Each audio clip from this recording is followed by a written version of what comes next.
If you want to learn how to actually take a break and not lose momentum, stick around. We're going to jump into that topic in this video.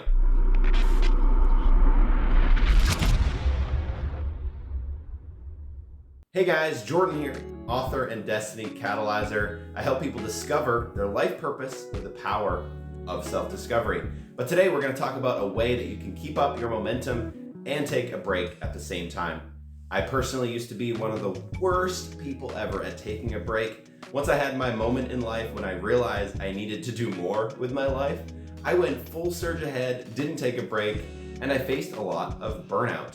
Now I'm much better at making the time to take the time away to take that break so that I can come back even stronger. And that's what we're after in this video. We're gonna talk 5 strategies that might just help you learn how to better take a break. Let's dive in. Strategy number 1 to learn how to better take breaks is to be intentional about your time. To know when you're gonna take time off and to actually be off. Now this one's hard. You may wanna work during your time off. You may wanna answer emails. And the thing is, you can. It's okay to do that, but decide to do that. Don't go into your Friday or Saturday when you're thinking you're gonna be off and then feel guilty about having to check your emails and then going and doing that. Because then what are you really enjoying? You're not enjoying that time off. So being intentional is just a great practice and a great strategy for all things in life, just being intentional about what you do. But it can be very helpful when you're thinking about taking a break because you just want to be more intentional and more thoughtful about what you're actually doing with your time. So when you're off, be intentional, be off. Strategy number 2 is to choose when to come back. You are responsible for your momentum and what's going to happen with your projects and what's going on. If you want to jump back and say a Sunday afternoon, start answering emails, jump into your project, you can do that. You can choose to do that and be intentional about that.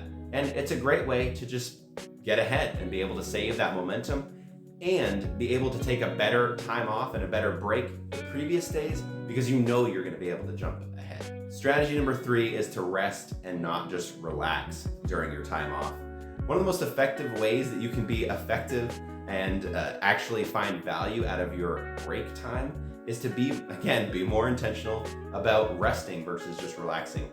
Doing the things that are resting for your soul, whether that's reading, going on a long walk, maybe going on a run, instead of just relaxing, which may be just sitting in front of the TV or eating a bunch of food that may not be good for you or anything like that. Thinking of those 2 different things, thinking of rest as something that's just restorative to your soul versus relaxing where you're just sitting on the couch, going through Instagram on your phone or watching a movie.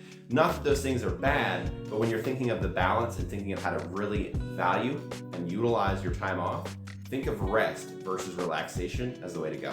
Strategy number 4 is to not believe the lie that time off is wasted time. This is a lie and a trap I used to fall into all the time. Whenever I was off, I felt like I was losing 100% of my momentum and that the projects I was working on were just falling by the wayside, even if I took one night off. I was very extreme in this.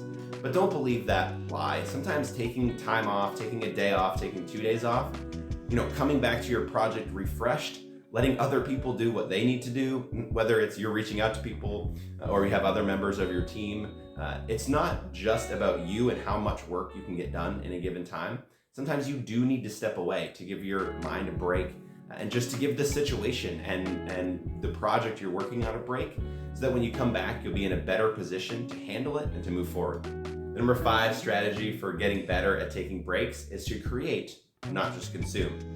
So a lot of times when we take a break, we think, oh, all of these things I'm just going to consume, whether it's a book, a TV series, a bunch of bad food, as I referenced before. But instead, maybe be thinking of things that you can create. Write a short poem. Get into an art project that you want to get into. Build something from scratch if you like to do those kind of things. Or bake and cook a full meal. Those things where you're actually creating and bringing something into the world versus just consuming are actually much more restful and are going to give you a lot more energy during that time so that you can rest and recuperate and gain that momentum back when you start your project again. Hopefully these tips were helpful. I'd love to know what works for you, what helps you take better breaks, what helps you keep up your momentum. We're all learning and we'd love to hear from you. Like this video, subscribe to this channel, and stay tuned for more. Have a good one.